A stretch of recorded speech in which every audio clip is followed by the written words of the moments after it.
할렐루야. 우리를 예배자로 세우신 하나님께 찬양과 영광을 올려드립니다. 오늘도 예배함으로 나아가는 모든 분들을 주님의 이름으로 축복합니다. 우리 함께 기도하겠습니다. 하나님, 우리를 예배자로 세워주시고 귀하게 여겨주시고 구원의 은혜를 허락하심을 감사합니다. 그 구원의 기쁨을 하나님께 늘 찬양하며 예배하며 나아가는 복된 삶 될 수 있도록 인도하여 주시옵소서. 늘 하나님을 의지하고 찬양하며 나아가는 심령들 되게 하여 주시옵소서. 오늘 말씀 가운데도 하나님께서 함께해 주실 줄 믿사오며 예수님의 이름으로 기도드립니다. 아멘. 여러분, 지난 시간에 솔로몬과 다윗, 그러면서 인구조사에 대해서 우리가 함께 나눴었죠. 첫 번째, 우리 다윗이 실수한 것은 그가 자기 영광을 위해서 인구조사한 것입니다. 그러나 솔로몬과 그리고 그 다음에 솔로몬이 함께 인구조사한 것은, 그가 정신 차리고 한 것은 하나님의 영광을 위해서 사람의 수를 센 것을 볼 수 있습니다. 여러분, 우리의 삶은 언제나 똑같다고 얘기했죠. 이것을 해도 저것을 해도 이것이 하나님의 일인지 자기를 위한 일인지 분간이 안 될 정도로 다 똑같은 일을 해나가고 있습니다. 근데 하나님께서는 먹든지 마든지 자고 일어나든지 무엇이든지 하나님의 영광을 위해서 살라라고 말씀하고 있습니다. 여러분, 똑같은 삶, 저 사람이나 믿는 사람이나 믿지 않는 사람은 똑같은 그 삶 가운데에 하나님의 영광을 위해 내가 살견으로 선포하고 그렇게 살아갈 수 있는 심령들에게 주님의 이름을 바랍니다. 여러분, 이렇게 솔로몬이 하나님의 영광을 위해 살려고 성전을 짓기 위해서 가장 아름다운 것들과 풍성한 것들로 하나님의 성전을 채웠던 것처럼 우리도 교회를 무엇보다도 사랑할 수 있는 심령들이 되길 바랍니다. 여러분, 이렇게 아름답게 교회를 세웠지만 사람은 연약한지라 하나님께서 이렇게 영광스럽게 교회를 짓게 해주시고 또 복된 것을 그에게 허락해 주셨는데 그가 죄를 치닫는 것을 보게 됩니다. 그러므로 해서 나라가 갈라지는 건 그러한 그 역사적인 그 사건을 우리가 볼 수 있는데, 남유다 북이스라엘로 나눠지게 됩니다. 남유다는 그의 아들 이제 르호보암이 다스리게 되는데, 르호보암도 보게 되면은 하나님을 버리고 그리고 왕도 버리니 백성들도 또한 버렸다라고 얘기했습니다. 그러니까 아주 하나님을 버리고 참담한 가운데 살아가고 있는 것을 볼 수 있습니다. 여러분, 이렇게 정신 차리지 못하고 하나님을 버린 이런 백성들을 향해서 하나님께서는 민족들을 세우셔서 그들을 벌하는 것을 보게 됩니다. 역시나 여기서도 애굽 왕 시삭을 일으켜서 치러 가시는 것을 보게 되는데, 여기에 병거가 1200이요 마병이 6만 명이요 그리고 따르는 자들이 리비아, 숲, 구스 사람들이 헤아릴 수 없다라고 말씀하고 있습니다. 여러분, 우주에 떠있는 그 별들이 얼마나 많이 있습니까? 여러분, 그 수많은 우리가 셀 수 없는 그 별들을 하나님께서 만드신 분이에요. 수많은 그런 사람들, 여기서 인간들을 다스리는 것, 아무런 문제가 없으시겠죠. 그러한 사람들을 일으키셔서 하나님의 사람들을 깨닫게 해주신 것을 보게 됩니다. 그때에 이스라엘 백성들이 다 함께 모여서 고민하게 되는 것입니다. 죽게 되었으니까 고민하게 되는 것이죠. 그때에 하나님의 선지자 스마야가 일어나서 이 일이 이렇게 된 이유에 대해 설명합니다. 여러분, 우리가 지난주에 에스겔서 말씀 상고하면서 에스겔이 포로 잡혀간 사람들에게 왜 우리가 포로 잡혀갔는지에 대해서 이유를 설명하는 것을 보게 됩니다. 하나님께서는 선지자의 입술을 통해서 왜 그 지경이 됐는지에 대해서 말씀하신 것을 볼 수 있습니다. 그 이유가 무엇입니까? 다시금 돌아오라는 하나님의 메시지라는 것을 알 수 있습니다. 정말 감사한 것은 이스라엘 백성들이 하나님께로 돌아왔다는 것입니다. 겸비해. 하나님 의롭습니다. 하나님이 행하신 건 마땅합니다. 우리는 벌받아 마땅합니다. 하나님 의로우십니다. 그리고 겸비하고 자기의 죄성들을 고백하면서 나가는 것을 볼 수 있습니다. 이렇게 회개할 때 하나님께서 구원해 주시지만, 그렇지만 한 가지 더 하나님께서 말씀하십니다. 그들에게 완전한 깨우침을 주기 위해서 너희들이 하나님 섬기는 것과 세상 나라 왕을 섬기는 것과 어떤 차이가 있는지 분명히 알게 하리라 라고 말씀하셨습니다. 여기서 하나님께서 우리에게 주시는 메시지는 무엇입니까? 하나님을 섬기는 것이 복이요 하나님 떠나는 것이 재앙이라는 것을 알 수 있습니다. 여러분, 13장에 아비야가 등장합니다. 남유다 이제 그 다음 왕 아비야가 등장합니다. 아비야 왕은 3년간 나라를 다스리게 됩니다. 그런데 북이스라엘과 전쟁을 일으킵니다. 아비야가 주장하는 것은 무엇이냐면, 그 전쟁의 근거는 무엇이냐면, 다윗을 통하여, 솔로몬을 통하여 우리 다윗의 계보가 흔들리지 않는, 꺼지지 않는 빛과 같이 이루어져야 되는데, 북이스라엘이 배반해서 나라를 세웠으니 너희들은 마땅히 하나님께 징벌을 받을 것이다 라고 선포하면서 나가는 것입니다. 6.25 군사의 그 병력들을 보게 되면 남유다는 용감한 군사 40만 명이요 북이스라엘은 큰 용사 80만 명이라 이렇게 했습니다. 여러분, 지금 아비야가 다윗의 계보에 하나님의 그러한 꺼지지 않는 약속, 여기서 보게 되면 소금 약속이라고 이야기하고 있어요. 변함이 없는 약속이라는 것이죠.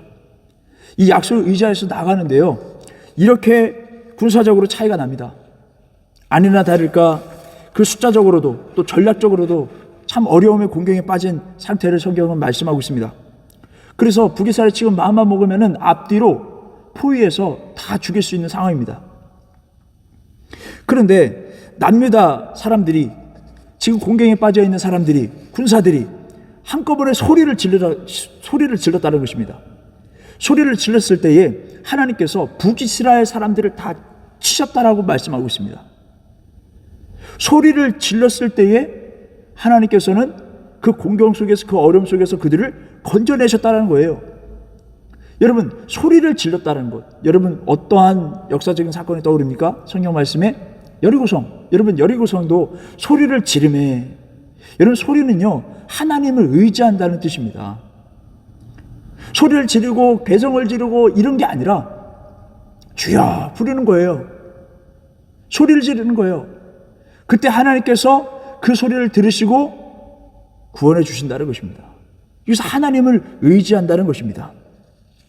하나님은 우리의 입술로 찬양하는 걸 기뻐하세요. 그리고 우리가 부르짖는 걸 좋아하세요. 하나님 도와주세요. 역사해 주세요. 간절하게 소리 지르며 나아갈 때, 의지하며 나아갈 때 역사해 주시는 것입니다. 여러분, 선포도 마찬가지예요. 주님께서 함께 하시리라. 그 사람이 정말 믿음 대단하다, 정말 강직한 사람이야, 이것이 아니라 하나님을 의지하는 사람이라는 거예요. 선포하는 그 자체는 정말 그 당당하게 서서 이렇게 해주시리라 믿습니다. 할렐루야, 믿습니까?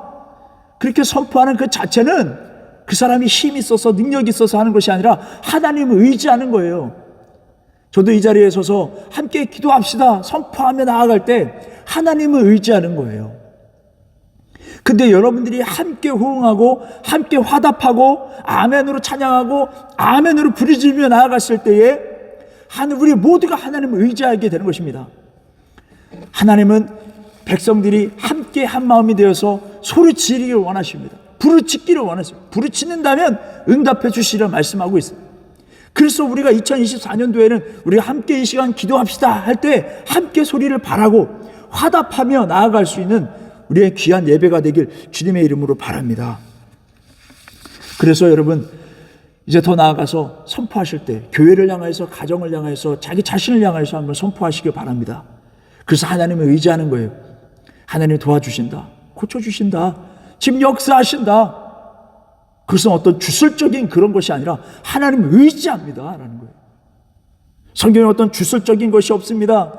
여러분, 믿음을 가지고 부르짖으며 나아갔을 때 하나님을 의지하는 거예요. 하나님이 역사해 주시는 줄 믿습니다. 여러분들의 가정에서나 교회에서나 이런 부르짖음의 역사가 일어나기를 바랍니다. 이렇게 아비야의 선포와 또 하나님을 의지하는 것, 백성들이 하나님을 의지하고 소리 지르는 소리를 바라는 것, 우리가 본받아야 되는 것이 마땅한데, 끝에 그는 21절에 죄로 치닫는 것을 보게 됩니다. 아내 14명을 통해서 아들 22명이며 딸은 16명을 낳아 따르고 있습니다. 인간은 잘 돌아갈 때 겸비해야 될 줄 믿습니다. 잘 풀린다고 했을 때에 넘어질까 조심하라, 이렇게 말씀하고 있습니다. 여러분, 하나님을 더욱더 의지하고 끝까지 의지하고 하나님만 찬양하며 나아갈 수 있는 인생들 되길 주님의 이름 바랍니다.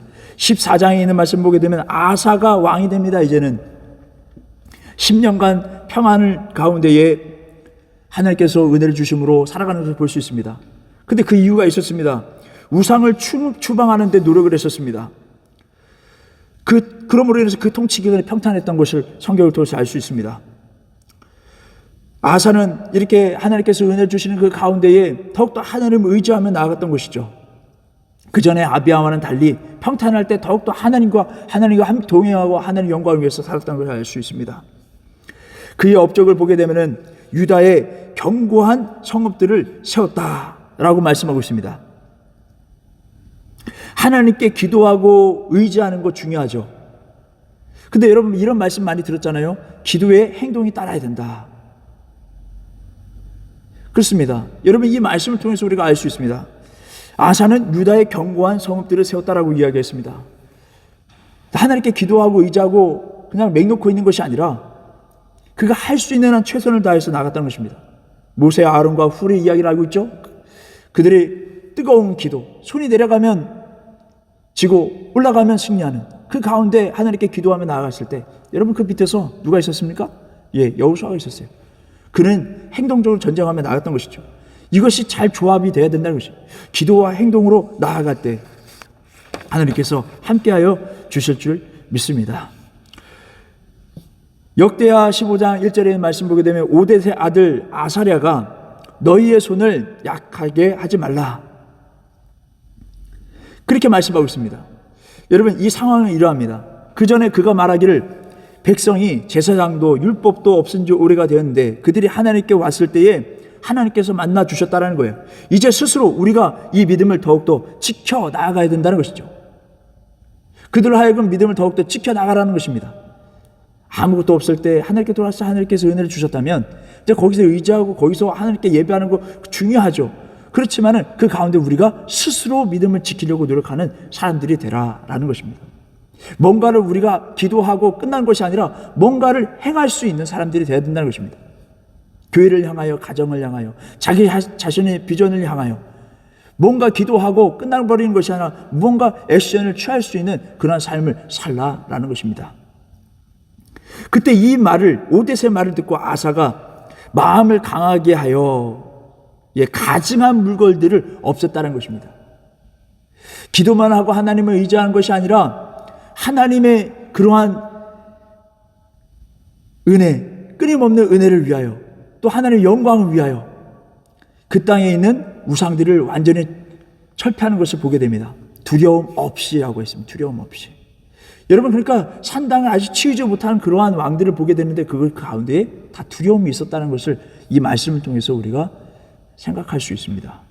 그러니까 그는 지금 두려움 없이 강하게 하여, 담대하게 하여 뭔가 액션을 취하는데 하나님 이 땅을 거룩하게 하소서, 깨끗하게 하소서 한 것이 아니라 강하게, 담대하게 부정한 것들을 다 치우면서 나아가는 것을 보게 됩니다. 그러면서 하나님의 제단을 세우는 것을 보게 됩니다. 저는 더 나아가서 여러분, 우리가 기도하고 액션을 취하라 라고 하는 이 부분도 중요하지만 아사를 통해서 깨달은 것은 우리의 열심과 노력하는 것 중요하죠. 근데 무엇보다 아사를 통해서 배울 수 있는 것은 무엇보다도 하나님의 영광을 돌리는 액션을 취하는 것이 중요하다는 것이죠. 그래서 여러분, 예배를 우리가 세우는 것, 우리의 삶 가운데 예배, 온전한 예배가 세워지기를 바랍니다. 우리가 2024년도 우리 비전을 놓고 우리가 함께 기도하고 있습니다. 피투성이 된 우리 피투성이 같은 우리를 구원하신 하나님께서 옷을 입혀주신, 예배의 옷을 입혀주시는 거예요. 예배의 옷을 입혀주고 예배를 우리가 성공적으로 드리며 나아갈 수 있는, 그리고 우리가 행할 일들을 우리 해나가며 나아갈 수 있는, 가장 우리가 액션을 취하는 데 있어서 가장 무엇보다도 예배가 성공적으로 이루어 나아갈 수 있는 예배의 옷을 입혀주셨으니 예배하는 자로서 온전히 살아갈 수 있는 우리 심령들이 되기를 바랍니다. 그리고 우리 삶 속에 우리가 행할 일들을 감당하며 나아갈 수 있기를 주님의 이름으로 바랍니다. 그랬을 때 의의 푸른 나무가 이루어질 줄 믿습니다. 여러분, 이렇게 온전하게 그렇게 아름답게 선지자의 말을 들어가면서 담대하게 나아갔지만은 여러분, 아사 왕도 실수함이 있었습니다. 항상 이렇게 하나님의 말씀대로 살려고 노력하는 가운데 많은 도전들이 있다는 걸 우리 잊지 마시기 바랍니다. 도전들이 있었는데 이스라엘 왕 바하사가 올라왔다는 것입니다. 그 이유는 그렇게 성전을 깨끗하게 하고 남유다 왕이, 아사 왕이 성전을 깨끗하게 하고 거룩하게 하니까 북이스라엘 사람들이 이렇게 거룩하고 깨끗한 교회에서 하나님께 예배드리자 나온 것입니다. 근데 북이스라엘 상황은 어땠습니까? 우상을 만들어 놓고 더 이상 남유다 내려가지 못하도록 우상을 만들어 놓고 우상에게 절하라. 이것이 하나님이다, 우리 하나님이다라고 얘기했습니다. 그러니까 깨끗한 곳으로, 거룩한 곳으로 나온 것입니다. 그런데 그것을 막기 위해서 전쟁하러 나왔다는 것이죠. 그때의 아사 왕이 실수한 것은 두려워서 이방 나라를 의지했다는 것입니다. 하나님을 의지한 것이 아닌 이방 나라를 의지했던 것이죠. 그래서 그 성공적으로 그 전쟁에서 이기게 됩니다. 근데 여러분, 믿는 사람들은 결과가 중요한 것이 아니라 과정이 중요합니다. 하나님과 동행하실 주님의 이름 바랍니다. 그렇지 못함으로 인해서 아사는 역대하 16장 9절에 전쟁이 있으리라, 전쟁이 발발하는 것을 볼 수 있습니다. 여러분, 끝까지 겸비하고 하나님과 동행해야 할 이유인 것입니다. 또 그의 인생 말미에 큰 어려움들이 있어 위독할 때 하나님을 의지하지 않고, 그러니까 하나님 완전 버린 거예요. 지금 누구를 의지하고 이거 중요한 것이 아니라 하나님을 완전히 삶 속에서 배제해버린 그런 모습을 성경이 우리에게 말씀하고 있는 것입니다. 끝까지 하나님을 의지해야 하는 것을 알 수 있습니다. 그 다음에 17장에 보게 되면 여호사밧 왕이 등장합니다. 남유다의 왕, 이제 여호사밧이 왕이 되었습니다. 근데 스스로 강하게 했다라는 것입니다. 하나님께서 이것을 기뻐하셨습니다. 스스로 강하게 했다. 그리고 더 나아가서 그는 어떠한 우상도 사람들 섬기지 않았다는 것이죠. 하나님만을 의지하며 나아갔다는 것을 알 수 있습니다. 여러분, 독일 땅에서 유학하는 많은 청년들을 많이 봐왔습니다. 정말 강하고 담대 자기 인생을 개척하며 나가는 것을 보게 됩니다. 근데 여러분, 자기 의지, 자기의 그런 꿈을 위해서 달려가는 그 가운데에 때로는 어떤 사람도 다른 백그라운드를 의지하는 사람들을 봤어요. 그리고 자신만을 의지하면서 나가는 걸 보게 됩니다. 여러분, 과정이 중요하다고 했죠.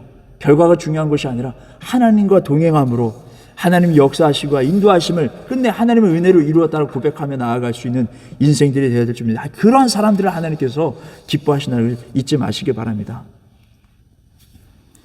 여러분, 여호사밧이 또한 나라를 다스리며 통치하며 나아갔을 때에 가장 또 잘했던 것은 무엇이냐면, 그 수많은 그 나라를 통치하며 나아갔을 때 말씀을 전할 수 있는 사람들을 곳곳에 보내서 그 성읍들을 하나님의 말씀으로 가르쳤다는 것입니다. 여러분, 우리 베레한빛 교회가 그렇게 되길 원합니다. 곳곳에 각 부서들이 성경 말씀을 함께 암송하고 또한 묵상하며 나아갔을 때 말씀이 풍성해지는 놀라운 역사가 일어나길 바랍니다. 여러분, 우리 교회 말씀 풍성해야 됩니다. 여러분, 이렇게 성읍들이 말씀을 풍성해지니까 주변의 나라들이 이 남유다를 두려워했다라고 이야기하고 있습니다. 여러분, 악한 마귀 사탄 틈타지 못하고 악한 말씀에 두렵게 할 수 있는 것은 우리가 말씀을 풍성케 되는 것입니다. 그래서 우리 베레한빛 교회가 여러분, 이제 피투성이 된 그런 존재들, 이유 없이 살아가는 사람들 다 모여서 그들로 하여금 씻기고 또한 귀한 것들로 옷을 입혀주고 그것이 예배에 오시고 또 귀한 것, 금, 은, 면류관을, 이것은 하나님의 말씀으로 그들을 양식시켜 나가는 것입니다. 양식시켜 나감으로 인해서 이 세상 살아가는 동안의 목적을 깨닫게 되고 하나님의 영광을 살아갈 수 있는 사람들로 변화시키는 것, 그러한 공동체가 되기를 주님의 이름 바랍니다. 그것은 어떠한 다른 것 무엇보다도 하나님의 말씀으로 양육해야 될 줄 믿습니다. 그러한 교회가 될 수 있도록 우리 함께 기도하고 준비하고 또한 선포하며 나아갈 수 있는 우리 모두가 되시길 주님의 이름 바랍니다. 기도드리겠습니다. 하나님, 오늘 우리가 말씀 묵상하며 하나님의 뜻을 알아갈 수 있도록 하심을 하나님 감사합니다. 무엇보다도 2024년도 하나님의 말씀이 풍성한 베레한빛 교회가 될 수 있도록 도와주시옵소서. 그래서 이 땅에 살아가는 이유를 깨닫고 또한 하나님의 영광을 위하여 최선의 삶을 살아가며 나아갈 수 있는, 그래서 끝내 푸른 의의 나무를 이루고 하나님께 영광 돌리며 나아갈 수 있는 삶이 될 수 있도록 인도하여 주시옵소서. 주님께 모든 의탁 드리며 예수님의 이름으로 기도드립니다. 아멘.